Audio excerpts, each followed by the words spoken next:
G'day there, you're watching the Aussie BIM Guru, and today you're watching part 11 of my Learn Dynamo series. For those following along at home, you might have noticed there was a slight gap, so thanks for your patience. So today we're looking at surfaces, quite a complex topic in Dynamo because there's a lot of nodes that deal with surfaces. So I'll try to keep it as simple as possible without showing you too little. So we're near the end of the series, so I've actually put solids into the surfaces, taken it out of the surfaces lesson and added it to the Revit massing lesson in the next one because surfaces are quite complicated. Near the end though. So we've dealt with edges and curves, so the next geometric component makes sense to look at surfaces.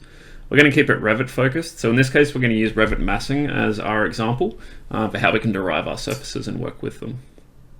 So we've looked at coordinate systems and points, edges and lines, and now we're looking at surfaces and faces as well as poly surfaces, and then we'll look at solids in the next lesson and how we can convert those to Revit massing.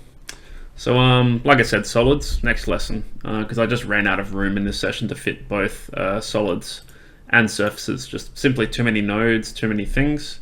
So we'll go straight to Dynamo. So I've just got a Revit model here where I've set up a mass by lofting a few forms in Revit. Then I've taken that same mass and just broken it down into a set of faces, and then I've got a single face as well, just as my references for how I can deal with massing and also translate that into surfaces. So you can see here that I've got 4 solid faces, and then I've got 1 solid face. Okay, so we've got a whole toolbox of nodes we're going to look at today. So we'll just go through each sort of piece one by one, and as we go I'll give you techniques for how you can work with surfaces in Dynamo. So we're just going to start with a surface that we define within Dynamo. So we're going to use a very basic node which is surface by points, or surface by perimeter points. So I've just made 4 points here, so 0, and then I've got a slider connected to them, and they're just 4 points to make a square.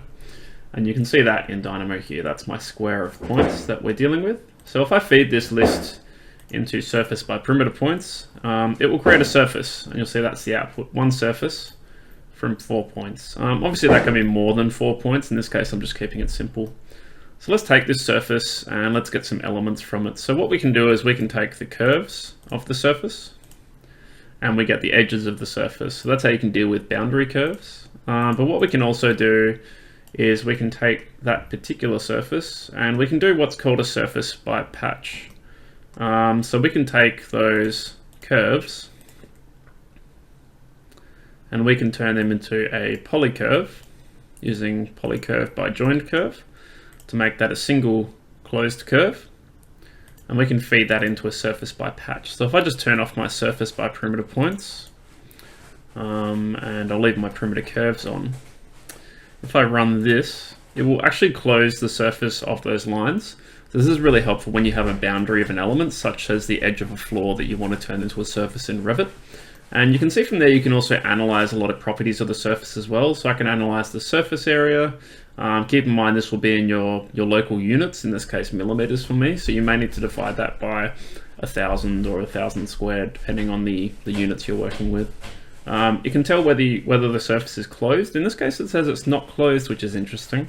So I may need to have a look at the tolerance on the join on some of those curves, for example.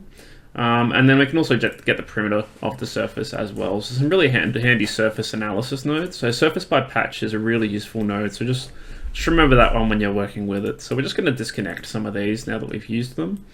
I think what we're going to do now is we're going to look at how to generate a loft from surfaces. But the first thing we'll do is we'll get some faces. So we're going to use the select faces node, which is a really helpful node for generating surfaces. As you can see, its output is actually surfaces already. So we're just going to go select faces, and you'll notice that Revit prompts you to select elements in the Revit environment. So we're going to go, we'll take this one, this one, this one, and this one. And notice that I'm still able to keep selecting faces. So I just go finish. And what I've got now is 4 faces from Revit. They're all built as sublists, so you may need to flatten them depending on how you want to deal with the surfaces. In this case, I do want to flatten them into a list so that I can operate across all those elements in the list. So we're just going to take those faces and we're going to connect those into a surface. We'll do a surface by loft, I believe. I'll just cross-check. We need to get the curves from that face. So at the moment we have surfaces, but what we need to do is get the perimeter curves of that face. because we need to run those through as cross sections. So these are closed curves. So again, we're going to take the surface curves and we're going to join them as polycurves. And you'll see now we get those 4 profile faces. You could select the edges of the faces, but obviously it's much more cumbersome to get every edge. Would take a lot of time, and it would be hard to arrange them depending on which face they belong to. So what we're going to do is feed that into a surface by loft. And as you'll probably expect, because we're fitting in cross sections, we'll end up with basically a lofted form of those 4 faces. So that's quite a simple output, and all that is just a single surface essentially as our output. You can also generate what's called a poly surface as well, which in this case really is the same output, but it's basically treating itself in a different category. So a poly surface can be a collection of surfaces that don't necessarily have to be joined together. It can be quite helpful when you're dealing with something like a city model, for example. So that's how you can generate a loft, and a loft is a very common form because a lot of towers, for example, are generated as a lofted form. As well as that, you can also take sets of surfaces and turn them into poly surfaces as well. So we'll just disconnect these surface curve elements up here now that we've used them, and we'll take our 4 surfaces here and we'll generate a poly surface by surfaces. So poly surface by joined surfaces. And you can see here that even though these surfaces aren't connected, I can still treat them as a single surface, which can sometimes be helpful when you're doing some abstract analysis of surface faces in Revit. We'll just disconnect that for now. It's not as commonly used, but it can be used sometimes, that node. Okay, so now we're going to look at a solid element, even though we're not looking at solids today, because we're going to get basically a mass instead, because maybe sometimes you're not going to get the underlying geometry of your mass. Maybe instead you're going to deal with the mass itself and then get geometry from that solid. So we're just going to select our model element as this mass and run this, and we'll get our geometry as a solid in this case in Dynamo. So you can see it here. So that's our mass converted, and it knows how to deal with it as a solid. So now that we've got that, we'll just go back into Dynamo. So we've got a few things we can do from here. So let's say we want to get all the faces of this element. So we have 2 ways of doing it. One is topology faces, which means that you feed in geometry and it basically extrapolates the faces from there. And then you need to use the face by surface geometry in order to convert that into Dynamo surfaces. And you'll see now we have 6 surfaces to deal with. So that would let us go from there, and we could take that and generate a poly surface, for example, out of that, in order to generate a single surface that we can interact with. So that's just an example of how you can process a mass. But another option, which is a little bit more direct, is just to take the element itself and just get its faces using the element faces node.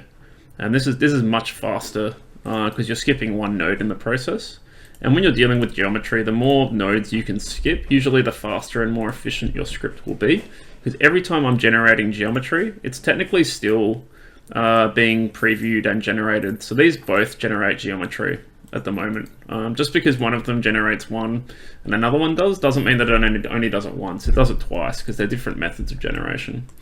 So you can take the faces from here. You could also take the faces from the element and get aspects of those faces as well using face edges and face vertices. So I could take the edges of all those faces. In this case, we'll get a whole bunch of lines defined by edges. So we could turn those into curves from there. Likewise, we could also get vertexes as well. So we could get a set of vertexes, which we could then generate to points as well. So that's another way to deal with various aspects of faces of elements. And you can do this with really any family or element that has face geometry. Keep in mind, the more refined the geometry is, the more complex your output will be in Dynamo, and it will be a lot slower potentially. What you can also do is generate a poly surface from a solid as well. So we can just go straight from here to generate a poly surface as one element. And poly surfaces are great too because you can analyze a lot of aspects of them. You can generate a list to check how many edges they have, how many surfaces they have, and how many vertices they have, which can be quite handy when you're comparing geometry or when you're testing how complex some geometry is. Say someone asks you how many polys does your mass contain. You can tell them how many edges, surfaces, and vertices it has based on these criteria. So really helpful nodes as well for dealing with geometry in Dynamo. You'll note here that these aren't necessarily very practical examples I'm showing you, because in 2 demonstrations time I'll be generating a tower form using a lot of these tools, so I don't want to repeat too many examples just to keep it relevant. There's a lot of methods I won't run through in terms of how to create polysurfaces using loft methods and also sweeps, and also how you can identify where certain points are occurring on certain faces. So if you have a line that's occurring, a polysurface can actually detect whether that line is occurring upon one of its surfaces, and likewise with points. If it knows that there's a point lying on one of its faces, it can tell you which face it is, basically by a simple interference test. But we won't show them today because they're not very frequently used in simple coding. Okay, so from here we're gonna just quickly look at what are called isolines. So we're gonna take our geometry. We're gonna take, just in this case, its faces and its surfaces, and we'll just take a integer slider. You can see here I'm just trying to navigate my toolbox at the moment. So we're gonna generate its surfaces. And from those, we're going to take one of its particular surfaces. So we'll just turn that preview off. So let's just say we want to look at this face here, for example, just by doing a get item at index. Because our surfaces come out as a list, we can pick one of those surfaces to look at. So I can also say, I want to look at face 2, and there's face 2. And we're just going to look at its isolines. So isolines are basically the underlying curves that define a face. So the edge curves, and these are really useful for looking at how to divide a surface or how to tessellate a surface. So in this case, we're just going to take surface get isoline, and I've set up one for a U node and one for a V node. So U and V are basically the sideways and upwards directions of a face mapping. If anyone's done any material mapping before, you'll probably understand the concept of U and V. The reason why we don't use X, Y, or Z is because a surface can be facing in many orientation, so it's hard to really define a direction on that surface from a mapping perspective. So we use U and V instead. The way the node works is if you put in 0, it will deal with a U direction, and if you put in 1, it will deal with a V direction.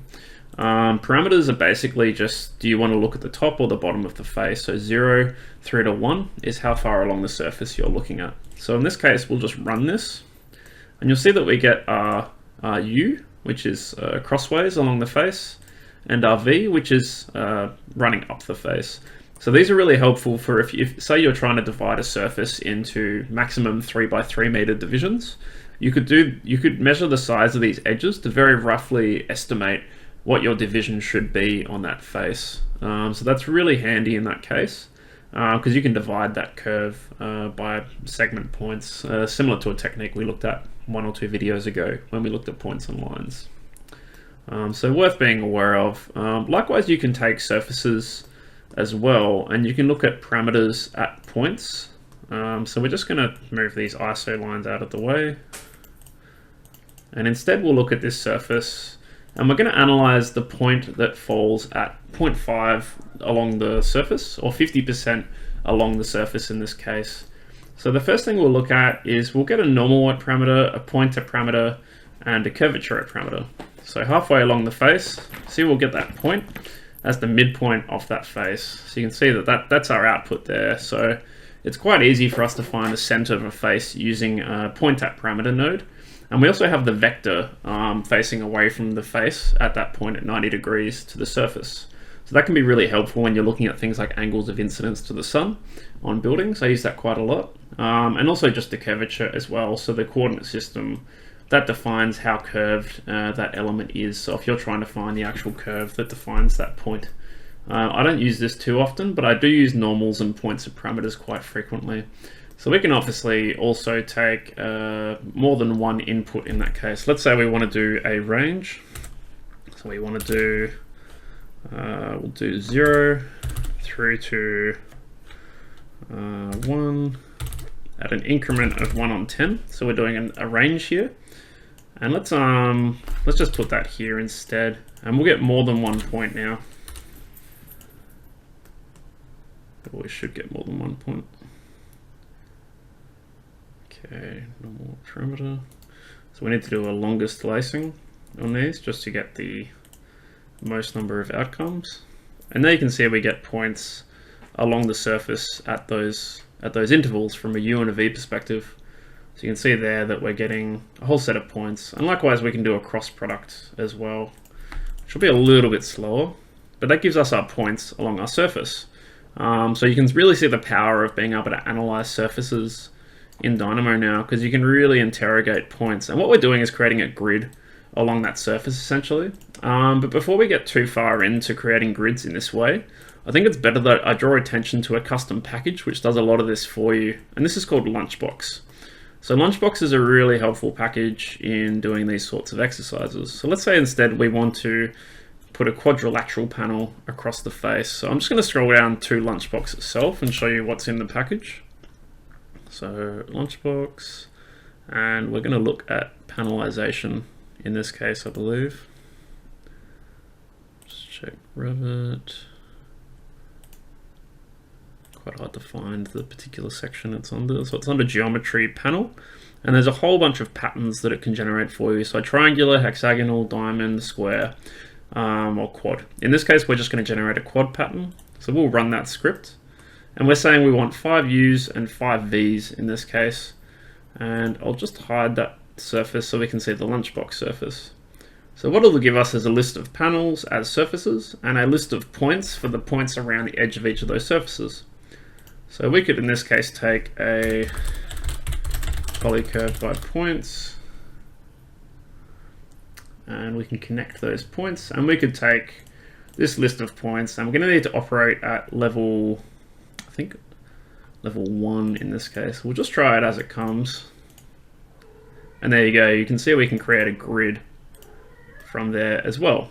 So you can see the power of the Lunchbox package in breaking down surfaces. We can obviously make more. We can say 15 by 15. And that's how many divisions you'll have in a U and a V perspective. And you can see we can get quite detailed on these surfaces here. But keep in mind, you can use the isolines in order to generate the right number of U's and V's for the face. So that's a good way to mix those two sets of nodes together. So you could use a formula to figure out how many U's and how many V's the surface needs based on its isoline length. We're getting quite complicated here because geometry does have a nature of getting complicated. So we're almost finished. So if your attention's waning, don't worry, we're almost there. From there, we'll just quickly show that you can break down poly surfaces as well back into their surfaces and polycurves. So in this case, we'll just take a poly surface and we'll just go and extract a poly surface from a solid. We'll just find a solid somewhere. So we've got a solid geometry here. Okay, and we'll just run this. So we've got our poly surface, but from that poly surface, we can also re-extract its surfaces that it had originally, which if you need to dissolve the form essentially. And in this case, you can get unconnected boundaries as well. So anywhere where a face doesn't occur, let's drop the last item. This is the clockwork node here from the clockwork package. Let's drop the last face, and then instead we'll reconnect these as a poly surface. So we're going to join surfaces. So we're going to take all but that that 5th surface. Then we're going to take that back, and we should end up with the unconnected boundaries, I believe. I'll just double check. I think we need to work at level 1. Just need to follow my data stream here. Okay, it looks like this isn't quite working. I'll just say drop, and we'll just drop the first. We'll drop 1 item instead. I think the drop command should work if we work at level 1. Empty list, interesting. Looks like I'm getting a bit of a bug on the surfaces here. Okay, well the way this is meant to work is if there was a missing face here, you would get the open surfaces of the curve in order to find out where your surfaces aren't closing, which is really helpful for trying to watertight a piece of geometry and figure out where gaps are occurring. But I believe in this case it looks like we're not going to be able to achieve that in this case. So for now we'll just ignore that node, but that's the intent of how it should work. I believe otherwise the only other thing I was going to show, just as a reward, actually I'll show that last, 2 more things. So The second to last thing is that you can modify surface properties as well to generate new surfaces. So if I just go back and I take my surface by points that I started with, I can also take it and I can flip its normal direction, I can offset that surface, I can thicken it, and I can thicken it in two directions. So I'll just run, and we'll just go find that original surface. Okay, so that's our original surface. So we're going to take all this data. So we've generated one surface with a flipped normal direction. That's our first one. It's probably the same surface, technically, the way it looks. However, its normal is now facing the other way. So the normal being its outward facing face, which can be quite a common issue in Dynamo when you need to face the other way from a surface's orientation. You can also offset the surface from the original one. So you'll see here that we have the base surface, and then we have the other one. So that's basically like a translate command, similar to what we looked at with lines. However, it will push it outwards in all directions. So if the face has curvature, it will offset in the curvature direction. You can also thicken the face in order to generate a solid, and you can also thicken the face in both directions, or in one direction. I believe in the direction of the normal in this case. Yes. So if we instead took the flipped normal surface, we go the other way, as you'd expect. Cool. So that's just a little quick demo on those. And the last thing we'll show you, which is actually pretty fun, is how to do tessellations of surfaces. So how to break them into patterns. So let's just take our surface here, and we're going to feed this into a Voronoi pattern generator. So for anyone familiar with a Voronoi pattern, it's basically, not familiar with it, it's like a fractal generator. It will generate a pattern via tessellation. So what we're going to do here is we're just going to take 100 random numbers between 0 and 1. We're going to shuffle them up, and we're going to feed the first list into our U's, and then shuffle them into our V's to generate a list of points within our surface. And then we're going to run a Voronoi by patterns, by parameters on surface. So if I just show the outcome of that there, you'll see we've generated the fractal pattern, which is pretty cool. So obviously the more points I add in there, the more defined the Voronoi becomes. And obviously if my surface gets larger, we'll expect our Voronoi to change as well.